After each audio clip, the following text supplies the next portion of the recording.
9 News at noon starts right now. And we are following breaking news this noon. Iran said it attacked American forces stationed at an airbase in Qatar and Iraq.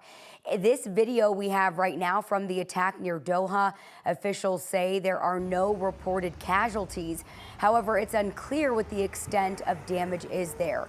The announcement played on Iranian state television, saying it was a, quote, successful response by the armed forces of Iran and America's aggression. Iran was warning of retaliation following the U.S. strikes on the country's nuclear facilities. NBC's Peter Alexander has the latest. First, those secretive strikes, now the potential fallout. NBC News has learned, according to 2 U.S. officials, that Iran conveyed a private message to President Trump through an intermediary during last week's G7 summit, just days before the president ordered the U.S. attack, warning that if the president launched airstrikes, Iran would respond by unleashing terrorist attacks on the U.S., by activating sleeper cells it said it had in this country. President Trump, while announcing the strikes, delivered this stern warning to the Iranian regime. Iran, the bully of the Middle East, must now make peace. If they do not, future attacks will be far greater and a lot easier. We're getting a look at the nuclear sites targeted inside Iran. These before and after images show the massive impact of the U.S. attack on Isfahan, one of the 3 Iranian nuclear facilities hit. Satellite images also show the strikes leaving holes at the other 2 nuclear sites. All 3 sites sustained extremely severe damage and destruction. The president earlier going further. Iran's key nuclear enrichment facilities have been completely and totally obliterated. Pentagon officials say it's too soon to tell. It comes as the Trump administration is emphasizing that the attack was intended as a limited one-time strike. We're not at war with Iran. We're at war with Iran's nuclear program. The nuclear sites targeted Natanz, Isfahan, and Fordo, buried deep beneath a mountain. The U.S. deploying 14 30,000-pound bunker-busting bombs for the first time in a military operation. U.S. submarines firing Tomahawk missiles to hit the Isfahan site. In all, 125 U.S. warplanes and 75 precision-guided munitions used. While the president's VP, Secretary of State, and Defense Secretary say the plan is not to overturn the government.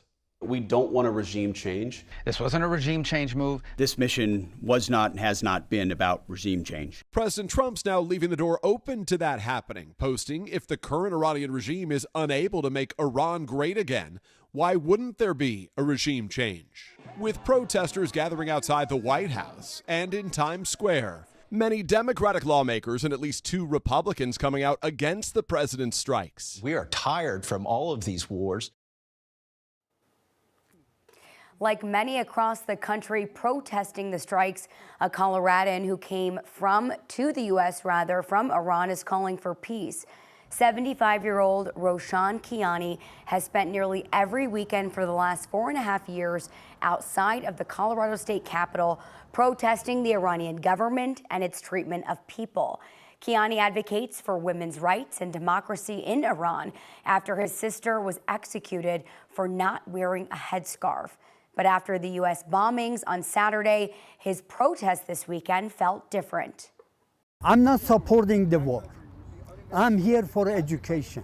I am against the war because it's gonna violence after violence, and that is not gonna help the unity for the people, global people. Many of the people we spoke with, no matter what side of the issue they stand on, condemned violence in the Middle East. However, some groups such as Jewish Colorado are applauding the strikes. The group's statement said in part, "We could not be prouder to have the United States join together with the state of Israel in defense of the free world."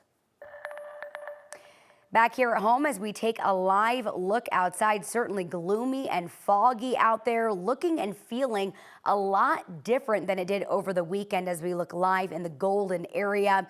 We know storms are going to be rolling in. We have meteorologist Jaden Knowles with us this noon. We can already see the changes happening just from this morning, Jaden. Yeah, that's right. You know, me and you both were here early on this morning, and we did see a little bit of sunshine. It was actually a very nice morning, but now I was just standing outside, and we're seeing those dark clouds clouds start to roll in, where there's going to be an uptick in storm activity as we head around 4 p.m. this afternoon. So far, though, temperatures much cooler than what they were yesterday thanks to that cold front. We're in the low 60s and really all across the state. There's a couple of 70s out there, but not even any 80s out there so far. So that just tells you that that strong cold front made its way through late last night into early this morning. As of right now, live radar, we're nice and quiet. There's a couple of isolated showers out towards Kansas, but once again, this radar will look different as we head into this afternoon, about 4 p.m. So far, though, you can see by 3 p.m., 5 p.m., that's when we'll start to see that storm activity. And once again, we'll have more details about that, the timing, and how they might even impact your day, as well as the next couple of days in my full forecast. Erica? Jaden, thank you so much. Although officials didn't say it was the heat, there was significant buckling on Highway 36 right around exit 46 at Flatiron Crossing. That's what you're seeing on the screen right now. They had to close 2 lanes on the highway yesterday. Everything, though, is back open. There were some overnight repairs and everything moving along smoothly again today. A wrong-way driver was stopped before causing a crash on Highway 85 over the weekend. That driver is now facing charges. The sheriff's office says a deputy spotted a vehicle heading north in the southbound lanes between Highlands Ranch Parkway and Titan Road. The deputy caught up with the driver and tried to get him to stop, but that didn't work. The sheriff's office says eventually the car did stop near Brandon Drive, and the deputy arrested the driver for DUI and reckless driving. Douglas County deputies also caught 4 people who they say were working together to steal from stores. Last Wednesday, a grocery store in Highlands Ranch reported a theft. Deputies say the items were dumped on the floor after a woman outside told 3 suspects inside that police were coming.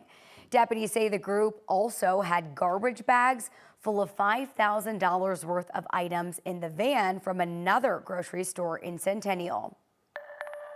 The Safeway strike is not over yet. Instead, it's expanding. Yesterday, the first Aurora store joined in, according to the union's social media.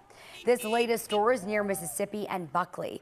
Out of the 100-plus Safeway locations in our state, there are now more than a dozen on strike. New stores have been added nearly every day since it started last Sunday. So far, it's not clear when the strike might end. The 2 sides spent 3 days in negotiations last week, but did not reach an agreement. A judge heard arguments this morning on whether Colorado can turn over sensitive data tied to immigrant children without proper documentation.